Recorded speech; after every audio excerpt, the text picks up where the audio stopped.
नमस्कार दर्शक बंधु आम आरथर बनइलु चिकेन बिरियानी केमी बनाते से देखु इथर आम देखू माछ केमी बना जाए।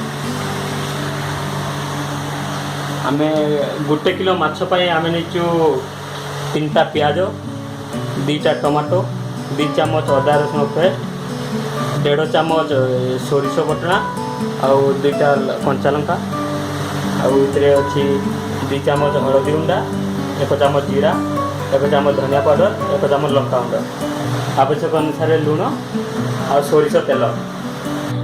आमे प्रथमे माछटू हलदी गुंडा लुण लंका गुंड दी आधा घंटा पर्यंत गुड़े रखी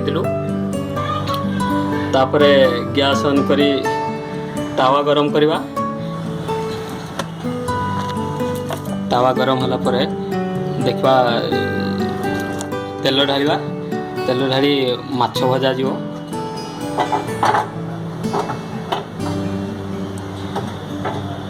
माछ भाजापी गैस टे स्लो रखा पड़ो ना से भल भाजी हेनी। स्लो गैस स्लो कर भाजवा पड़ो। आम तेल गरम हो जाए गोटे गोटे माछ रखा।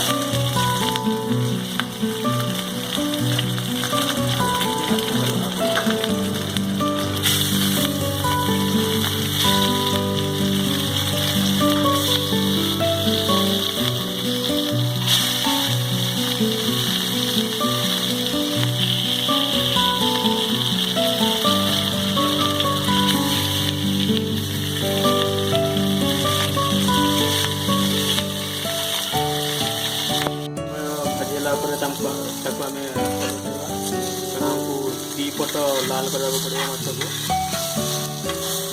गोटे पट लाल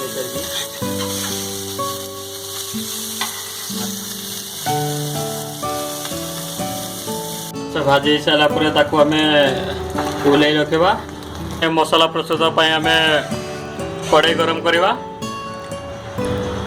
कड़े गरम हो सारापर तेल ढालिवा 3-4 स्पून। तेल गरम होला परे कंचा लंका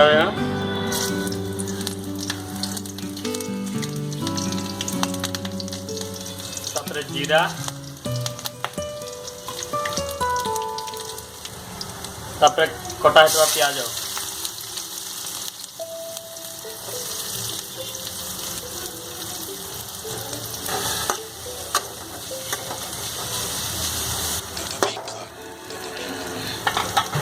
पियाज को आम लाल होगा पर्यंत भाजवा। आम पियाज लाल हो जाए। पियाज लाल होगा से पका हलदी गुंडा और लंका गुंड। हलदी गुंडा लंका गुंड तेल पकड़े से कलर भल आसे।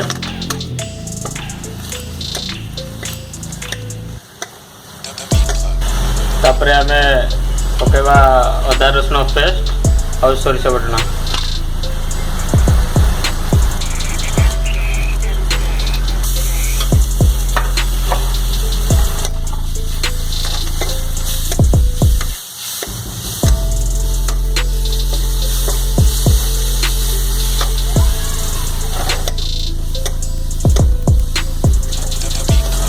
अल्प पानी दवा पुणी भाजवा।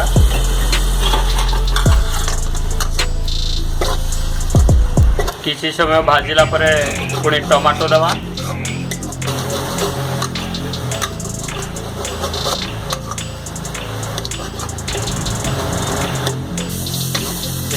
मसला को तेल टे बाहर भाया लगे जान मसला चली। आम टमाटो दवा।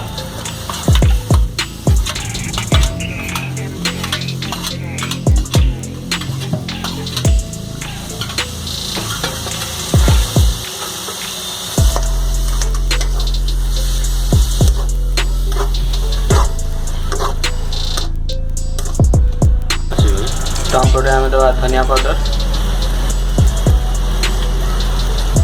अल्प गरम मसला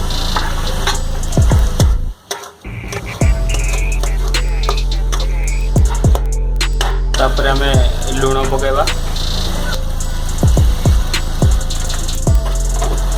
ଆମ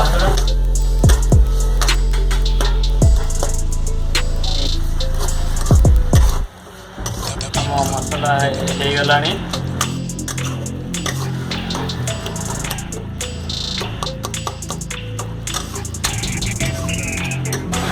ତାପରେ ଆମେ ପାଣି ଢାଳିବା।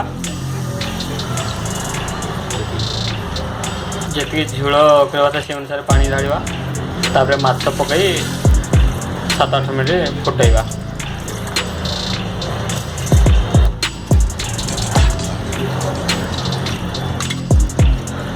ଟିକେ ଖଟା ପାଇଁ ଆମେ 2-3ଟା ଆମ୍ବୁଲ ପକେଇଲୁ। ତାପରେ ମାଛ ପକାଇବା।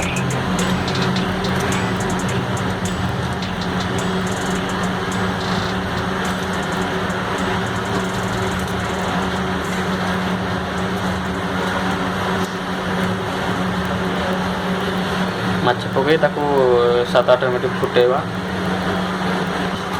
ଦେଖ ଆମ ମାଛ ଫୁଟିବାକୁ ହେଲାଣି। ଏଇନା ଆମେ ବନ୍ଦ କରିବୁ ଗ୍ୟାସ୍। ଆଉ ଆମ ତରକାରୀ କେମିତି ଲାଗିଲା କମେଣ୍ଟ କରି ଜଣାଇବେ, ସେୟାର କରିବେ, ଲାଇକ୍ କରିବେ, ସବୁ କରିବେ।